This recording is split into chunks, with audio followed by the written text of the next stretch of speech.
Suku Pumi, atau dikenal juga sebagai suku Primi, adalah salah satu dari 56 kelompok etnis yang secara resmi diakui oleh pemerintah Republik Rakyat Tiongkok. Suku ini memiliki sejarah panjang dan budaya unik yang terutama berkembang di wilayah pegunungan barat daya Tiongkok. Suku Pumi terutama tinggal di Provinsi Yunnan, terutama di Kabupaten Lanping, Lijiang, dan Ninglang. Sebagian di Provinsi Sichuan di Prefektur Otonomi Liangshan-yi. Jumlah populasi suku Pumi mencapai lebih dari 30.000 jiwa, berdasarkan sensus 2020 menjadikannya salah satu kelompok minoritas yang lebih kecil di Tiongkok. Suku Pumi diyakini sebagai keturunan dari suku Qiang kuno yang dulunya menghuni wilayah barat laut Tiongkok. Seiring waktu, mereka bermigrasi ke selatan dan barat daya, menyatu dengan budaya lokal Tibet, Naxi, dan Han. Mereka telah ada di wilayah pegunungan Himalaya bagian timur sejak berabad-abad lalu, hidup sebagai petani dan penggembala. Bahasa Pumi termasuk dalam rumpun bahasa Tibeto-Burma, bagian dari keluarga Sino-Tibet. Ada dua dialek utama, dialek utara dan dialek selatan. Banyak orang Pumi juga bilingual, fasih dalam bahasa Mandarin dan bahasa lokal seperti Naxi atau Yi. Sebagian besar suku Pumi menganut agama Dongba pengaruh Naxi dan Tibet dan Buddha Tibet. Kepercayaan animisme dan pemujaan roh leluhur juga masih kuat. Ritual tradisional sering dilakukan oleh dukun lokal atau pendeta Dongba. Pria Pumi biasanya memakai pakaian wol, sabuk kulit, dan jubah panjang. Mereka membawa pisau tradisional dan kadang membawa tas dari kulit.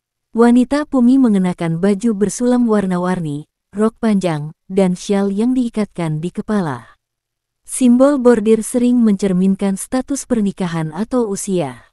Mayoritas suku Pumi bekerja di bidang pertanian dan peternakan, menanam jagung, gandum, kentang, dan memelihara yak serta kambing. Mereka juga terkenal sebagai pengrajin wol dan tenun kain tradisional.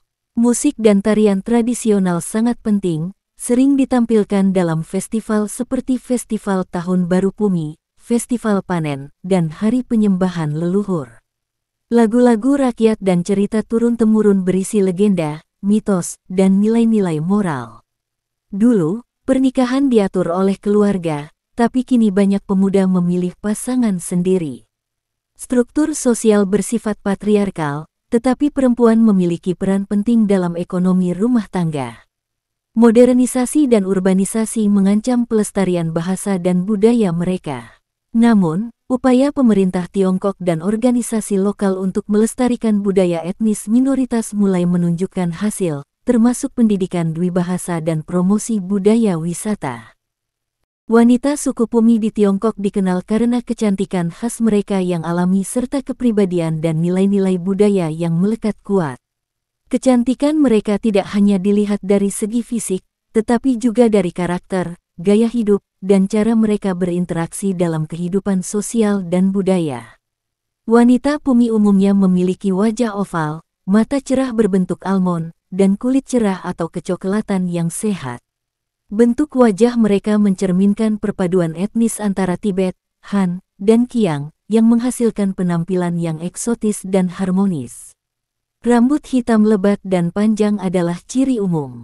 Wanita Pumi sering menata rambut dengan cara tradisional, seperti disanggul atau dikepang, dan dihiasi dengan pita warna-warni atau perhiasan perak. Mereka memakai pakaian berwarna cerah dan bersulam halus, yang menonjolkan lekuk tubuh dengan anggun tanpa menonjolkan keseksian secara eksplisit. Aksesori seperti anting-anting perak, kalung manik-manik, dan ikat pinggang bordir menambah daya tarik estetika mereka. Wanita Pumi terkenal dengan etos kerja yang tinggi, baik di ladang maupun di rumah. Mereka tangguh menghadapi medan pegunungan yang keras dan tetap menjaga keluarga dengan penuh dedikasi. Mereka dikenal ramah, penuh sopan santun, dan menghormati orang tua serta adat istiadat. Hal ini mencerminkan nilai-nilai budaya Pumi yang kuat dalam menjaga keharmonisan sosial. Meskipun hidup di wilayah tradisional, banyak wanita Pumi yang kini berpendidikan, menjadi guru, tenaga medis, atau pemandu wisata, tanpa meninggalkan identitas budayanya. Meski hidup di pegunungan, wanita Pumi menjaga kebersihan tubuh dan pakaian dengan baik. Mereka menggunakan ramuan herbal alami untuk merawat kulit dan rambut. Kecantikan mereka juga muncul dari keahlian dalam menenun kain tradisional dan membuat kerajinan tangan. Keterampilan ini dianggap sebagai simbol kecantikan dan ketekunan wanita. Wanita Pumi sering memukau dalam tarian tradisional yang anggun serta lagu-lagu rakyat yang menggambarkan alam, cinta, dan kehidupan suku mereka.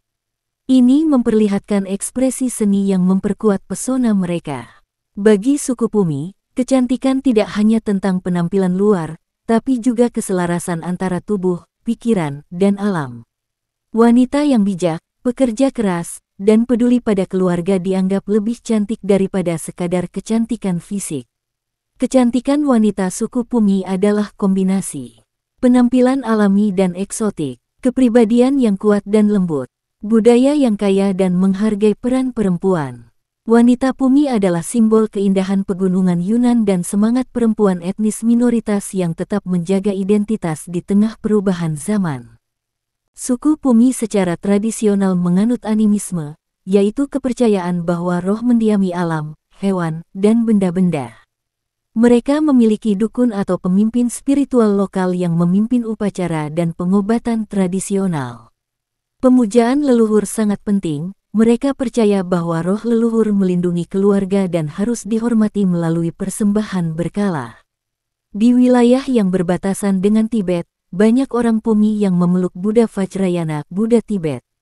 Mereka mengunjungi biara, melakukan puja, dan mengikuti ajaran lama.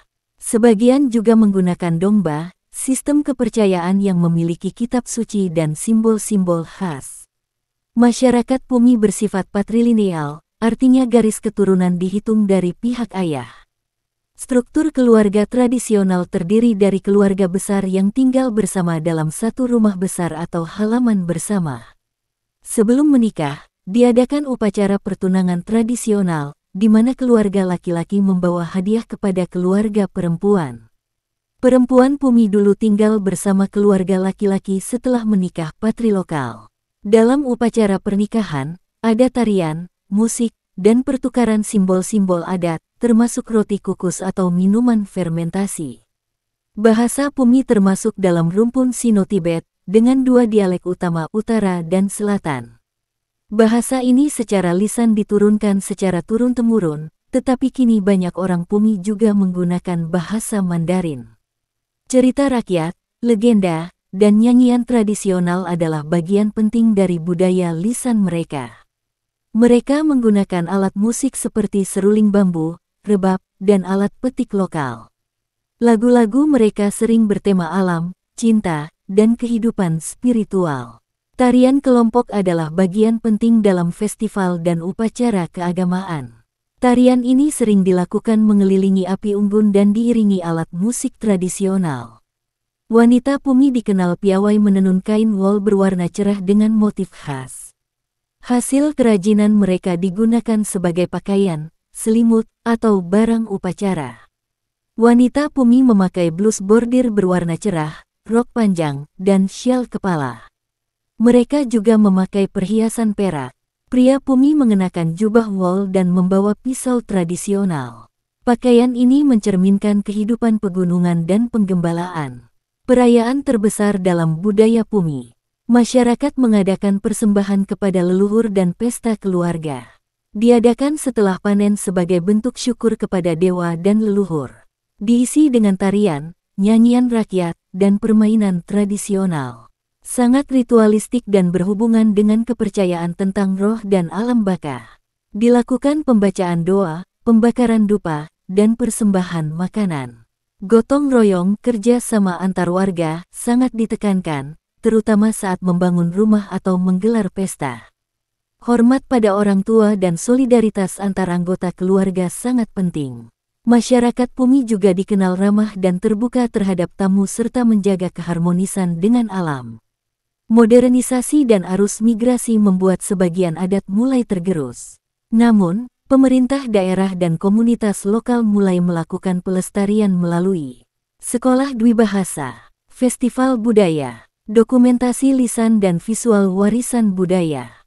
Adat dan budaya suku Pumi adalah perpaduan yang unik antara kepercayaan kuno, pengaruh Tibet, dan identitas lokal pegunungan. Budaya mereka kaya akan nilai spiritual, keindahan seni, dan kearifan lokal yang telah bertahan selama berabad-abad. Suku Pumi diyakini sebagai keturunan dari suku Qiang kuno Qiangzu, sebuah kelompok etnis prasejarah yang tinggal di wilayah barat laut Tiongkok, khususnya di daerah yang sekarang dikenal sebagai Gansu, Qinghai, dan Sichuan bagian utara. Bangsa Qiang dikenal sebagai peternak dan penggembala, serta memiliki tradisi spiritual animisme dan pemujaan leluhur, nilai-nilai yang masih terlihat dalam budaya Pumi hingga kini. Sekitar abad ke-3 hingga ke-7, bagian dari suku Qiang mulai bermigrasi ke arah barat daya, melewati daerah pegunungan Henduan Shan menuju wilayah yang kini menjadi Provinsi Yunnan dan Sichuan. Perpindahan ini didorong oleh tekanan dari konflik militer, perubahan iklim, dan pencarian padang rumput serta lahan baru. Mereka kemudian menetap di wilayah pegunungan seperti Ninglang, Lijiang, Weixi, Lanping, Yunnan, dan Muli serta daerah pegunungan di Sichuan bagian selatan.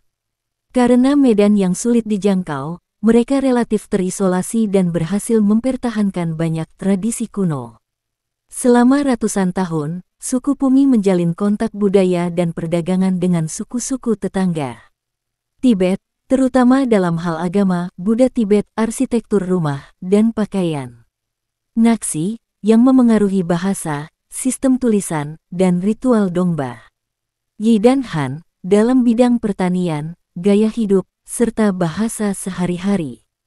Dalam beberapa wilayah, sebagian komunitas Pumi mulai mengadopsi bahasa dan adat lokal, tetapi tetap mempertahankan identitas budaya inti mereka, termasuk bahasa dan tradisi leluhur. Pada tahun 1956, setelah pembentukan Republik Rakyat Tiongkok, pemerintah melakukan klasifikasi etnis dan secara resmi mengakui suku Pumi, Pumizu, sebagai salah satu dari 56 etnis minoritas Tiongkok. Nama Pumi berasal dari sebutan yang mereka gunakan sendiri dan dipilih sebagai nama resmi. Setelah 1949, komunitas Pumi mengalami integrasi ke dalam sistem nasional Tiongkok, termasuk dalam bidang pendidikan, kesehatan, dan ekonomi. Pemerintah membangun infrastruktur dan menyediakan sekolah, tapi ini juga membawa tintingan terhadap pelestarian budaya lokal. Sejak tahun 1980-an, muncul gerakan pelestarian budaya yang didukung oleh pemerintah lokal, akademisi, dan komunitas. Festival, tarian, dan bahasa Pumi mulai diajarkan kembali di sekolah-sekolah minoritas dan digunakan dalam promosi wisata budaya. Suku Pumi menjadi objek penting dalam kajian antropologi dan etnolinguistik karena mereka menyimpan jejak kebudayaan Qiang kuno. Bahasa Pumi menjadi bahan studi penting dalam penelitian rumpun Sino-Tibet. Sistem kepercayaan dan upacara mereka merupakan gabungan langka dari animisme, Buddha Tibet, dan Dongba. Suku Pumi berasal dari suku Qiang kuno yang bermigrasi ke barat daya Tiongkok. Mereka membentuk budaya khas yang dipengaruhi oleh lingkungan pegunungan dan interaksi dengan berbagai kelompok etnis. Setelah diakui secara resmi oleh negara Tiongkok, suku Pumi tetap mempertahankan identitas mereka sambil beradaptasi dengan perkembangan zaman.